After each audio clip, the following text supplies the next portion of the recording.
When I started up Armored Core 6 for the first time, I didn't know anything about the universe, the lore, or anything like that. All I knew was that it's a game developed by From Software, the guys behind Dark Souls, and that it had giant mechs, and honestly, that was enough by itself to get me on board. Being a FromSoft game, I immediately had my guard up because their games are notoriously difficult, and yet I still somehow managed to get caught off guard. For the uninitiated, FromSoft's games basically bend you over, and Armored Core 6 is no exception. The game had me questioning my sanity at times, and it even got to the point where I wanted to go to Walmart and buy a $20 keyboard just so I could break it.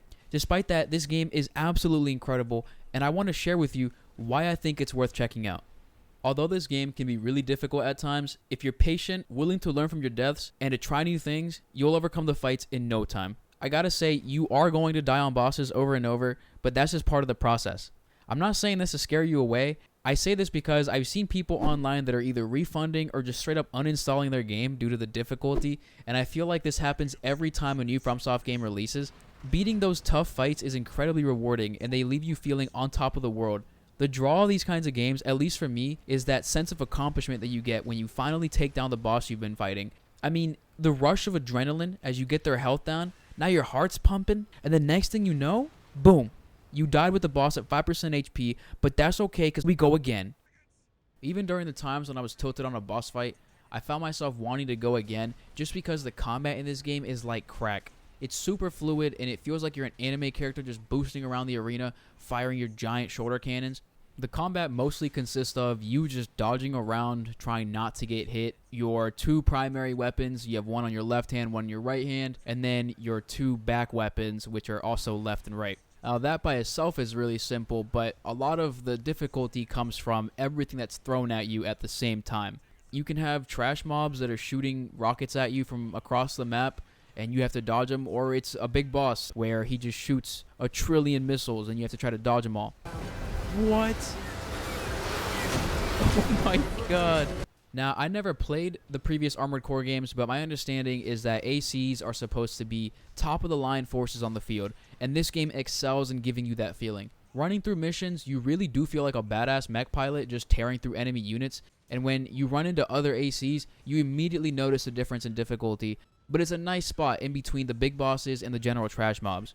Speaking of AC enemies, I want to talk about the arena mode real quick. In this mode, you fight other AC units from characters in the game, and when you clear them for the first time, you get credits and OST chips. These are used to upgrade your AC, so for example, I use my OST chips to increase the amount of energy, kinetic, and direct damage that my guns do.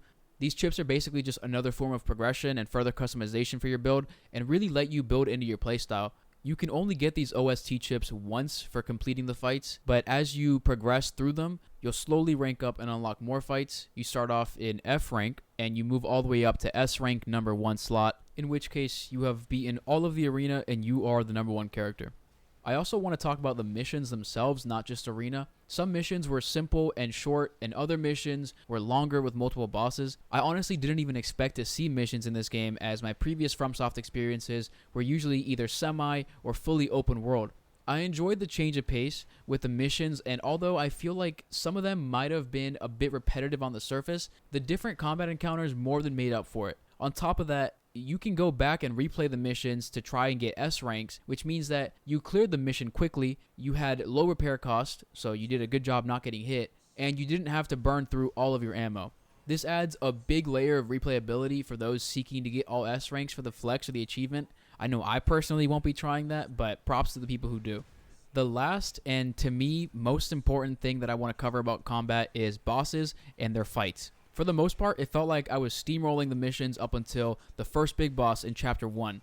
From that point, the game really starts to test you, and it's great. I gotta admit though, some of the AC mini-bosses were pretty forgettable, but the standouts were the big bosses, right? Like Balteus in Chapter 1, or the Sea Spider in Chapter 2, and there were some other ones in later chapters that really gave me a headache. Specifically, there was a boss later on that I had the pleasure of being stuck on for almost an hour and a half, and now the dodge indicator sound haunts my dreams. But I still think that it was an incredible fight. If you played Elden Ring, I'd say that the boss is a lot like Melania. It's kind of weird to look back at it now and see how frustrating some of the fights could be, but I don't really hate any of them. They're strong, but they feel fair in that once you learn the patterns, the fight just comes down to knowing when to push and when to wait. The different fights make you experiment with various approaches or mech loadouts until you find something that sticks. The bosses are over-the-top bullet hell simulators, and it's amazing. It really pushes the sci-fi mech aesthetic. Everything is massive and over-the-top, and it immerses you to the point where you're so focused that you don't even see your AC. You're just looking at boss attacks, dodging, managing your ammo, and waiting for damage windows. That point in a fight when you're so focused, that's when the game turns into a really fun experience because you lose yourself in the AC pilot fantasy. To build even further on that, you can customize your AC, and it can get pretty complicated.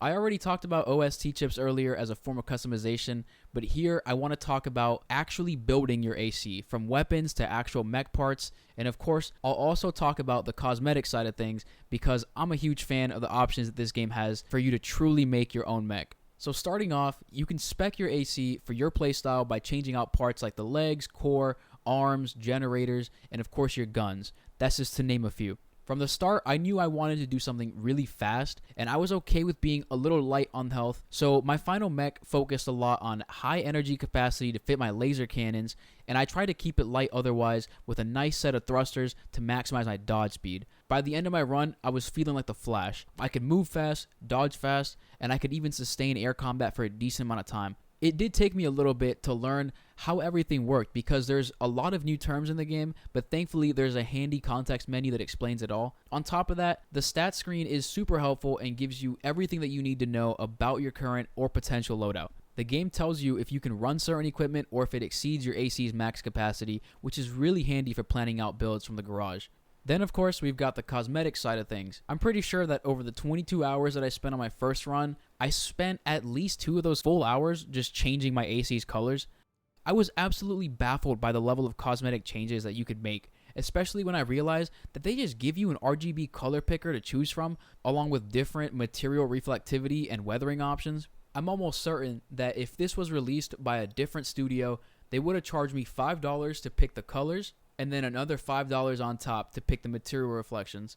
I didn't do anything crazy with my AC, but I've seen some people online are making theirs look like Gundams from popular anime, so that just goes to show how flexible the customization is in this game, and it doesn't cost anything extra. Story-wise, I'm not gonna lie, I was a little disconnected early on. I don't think that at any point in the story you actually see a human. It's just mechs, and the people who are talking are just voice waves. It's a little pop-up that says their name with their emblem and then them talking.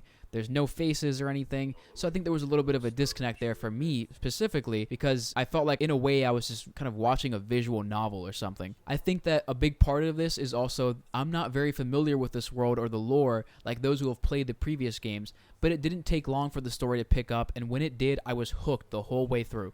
In typical FromSoft fashion though, the story is pretty cryptic and you don't get the whole puzzle. On the surface, the story isn't all that confusing, but the deeper lore and motivations of the characters isn't really explained, and I think maybe the intent is for the player to go through and complete the other endings to see all the different sides of the characters. The nature of the story kept me wanting to immediately boot up the next mission because I was so interested to see how it all played out. It's also worth mentioning that some missions are tied to choices that you make which directly affect your ending. I think that there are 3 endings total, all based on the choices you make, so don't be like me and pay attention to when the game tells you you're about to make a choice. Overall though, I had a blast playing through Armored Core 6. The combat is addicting and fluid, and I can't think of another modern game that matches its uniqueness. The boss fights are crazy and make you feel like a god when you clear them. And then of course, there's the fantasy of customizing your AC. If you like rolling in style, fighting from above, or just being fast, this game is something for everyone. You can run the heaviest artillery or the lightest SMGs, it's all up to you and how you like to play.